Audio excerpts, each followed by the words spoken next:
Coba bayangin deh, pendapatan sebuah perusahaan gede itu turun, tapi anehnya labanya malah meroket. Aneh banget kan? Nah, inilah paradoks yang terjadi sama PT Perusahaan Gas Negara atau PGAS di laporan keuangan terbaru mereka. Ini bukan sulap akuntansi loh.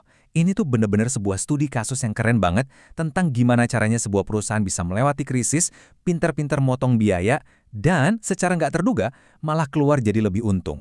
Yuk kita kupas tuntas gimana caranya mereka bisa begitu. Oke, coba lihat deh angka-angka ini. Di sebelah kiri, total pendapatan PGAS turun sekitar 37 juta dolar. Biasanya, kalau pendapatan turun, ini udah sinyal yang kurang bagus kan? Tapi, coba deh lirik yang kanan. Wow, laba bersihnya malah terbang, naik hampir 46%.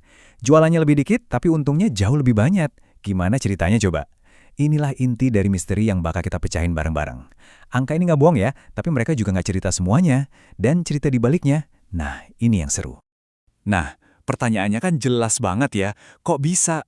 Ini main sulap akuntansi atau emang ada strategi jenius yang kita nggak tahu? Oke, ini dia yang bakal kita kulik bareng-bareng. Kita akan pretelin laporan keuangan PGAS, kita patahin mitos-mitosnya, sampai kita nemuin mesin efisiensi yang jadi biang kerok performa gila mereka ini. Oke, ini dia agenda investigasi kita hari ini. Pertama, kita lihat paradoksnya. Terus, kita bongkar mitos-mitos yang salah kaprah. Habis itu, kita langsung ke intinya, mesin efisiensi mereka. Tapi nggak cuma itu, kita juga bakal ngintip risiko-risiko tersembunyi, ngebahas benteng domestik mereka yang kuat, dan terakhir, kita tarik kesimpulan penting dari semua ini. Oke, kita masuk bagian pertama. Gini, sebelum kita sampai ke jawaban yang benar, kita singkirin dulu yuk jawaban-jawaban yang salah yang sering banget orang kira benar. Banyak banget nih investor yang punya asumsi soal PGAS. Biasanya sih soal ekspor, harga minyak, sama dolar. Bener gak sih? Yuk kita cek datanya satu-satu. Mitos pertama, PGAS pasti cuan gede dari ekspor. Nah lihat deh chart donat ini. Hampir 95%, gila kan? 95% pendapatan PGAS itu datangnya dari bisnis domestik di dalam negeri. Terus bagian ekspor LNG-nya nol besar, kosong melompong. Padahal setahun lalu segmen ini masih ada loh. Jadi udah jelas banget ya, laba yang naik ini sama sekali bukan dari ekspor yang meledak. Justru sebaliknya, ekspornya malah stop total. Mitos kedua, harga minyak lagi tinggi nih, pasti bisnis hulu PGS untung dong. Coba kita lihat datanya. Ini performa segmen hulu mereka. Pendapatannya emang dapat, sekitar 64,5 juta dolar. Tapi bebannya, biayanya, itu hampir 70 juta dolar. Artinya apa? Ya artinya tekor, rugi dong segmen ini. Jadi bisnis hulu bisa kita coret dari daftar penyebabnya. Laba gede PGS jelas bukan dari sini. Oke, mitos ketiga. Nah ini yang agak ngejelimit nih. PGEAS kan laporannya pakai dolar AS. Logikanya, kalau dolar menguat lawan rupiah, wah pasti untung gede dong mereka ya kan? Kedengarannya masuk akal banget, dan ini asumsi yang umum banget. Tapi, khusus buat PGAS, ceritanya nggak sesimpel itu. Nah, kuncinya di sini nih. Ternyata, PGAS itu punya aset dalam rupiah, kayak duit kas atau tagihan, yang jumlahnya lebih banyak daripada utang mereka yang dalam rupiah. Jadi mereka itu net positif di rupiah. Artinya apa? Artinya pas rupiah melemah, nilai aset-aset rupiah mereka itu kalau didolarin jadi kelihatan menyusut. Nah, secara akuntansi, ini malah bisa jadi rugi selisih kurs loh. Jadi, kesimpulannya, dolar yang lagi kuat itu belum tentu jadi kabar baik buat PGAS. Mitos ketiga terbantahkan. Oke, semua mitos udah kita patahin. Sekarang, kita sampai ke jawaban yang sesungguhnya. Kalau untungnya bukan dari ekspor, bukan dari bisnis hulu, dan bukan juga dari untung kurs, terus dari mana dong laba PGAS bisa lompat setinggi itu? Jawabannya ada di sini.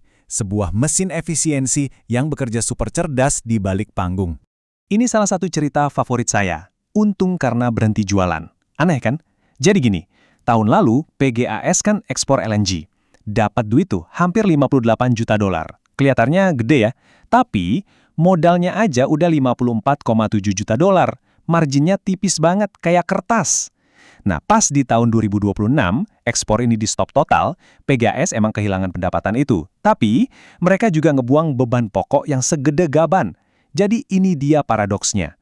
Dengan ngelepas pendapatan puluhan juta dolar, margin profit mereka malah jadi lebih tebal, lebih sehat. Ini ibaratnya mundur selangkah buat lompat 10 langkah ke depan. Dan ini dia pahlawan yang kedua.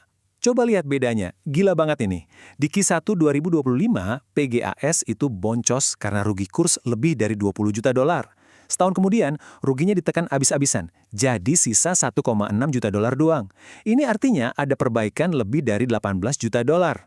Di dunia akuntansi, nekan rugi segede ini tuh efeknya sama kayak nambahin pendapatan dengan angka yang sama. Langsung nendang ke laba.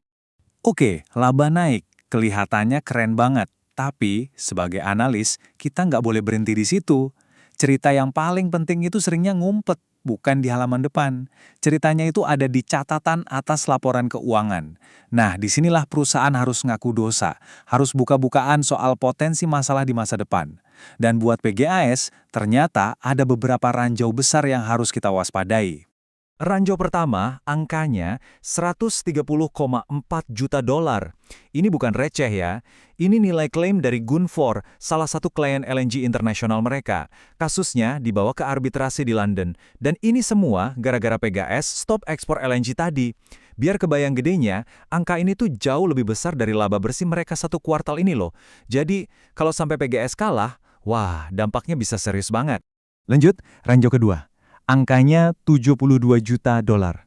Ini adalah duit yang sengaja disisihkan sama PGAS. Buat apa? Buat nutupin potensi rugi dari kontrak-kontrak LNG lain. Ini tuh kayak manajemen ngomong, oke kita ngaku, kayaknya kita bakal rugi nih dari komitmen jualan kita ke depan.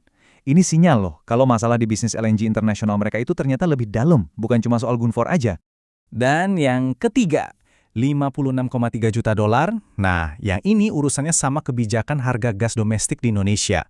Jadi ada kemungkinan PGAS itu harus balikin duit selisih harga ke pemerintah.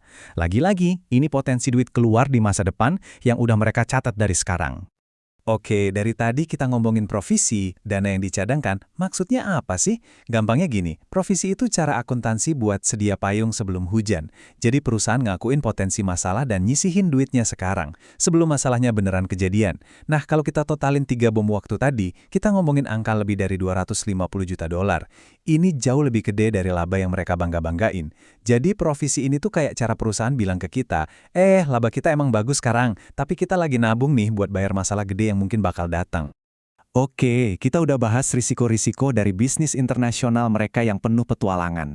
Sekarang, yuk kita balik lagi ke pondasinya PGAS. Apa sih yang bikin perusahaan ini tetap berdiri tegak di tengah semua masalah ini? Jawabannya, bisnis inti mereka, si benteng domestik yang super solid.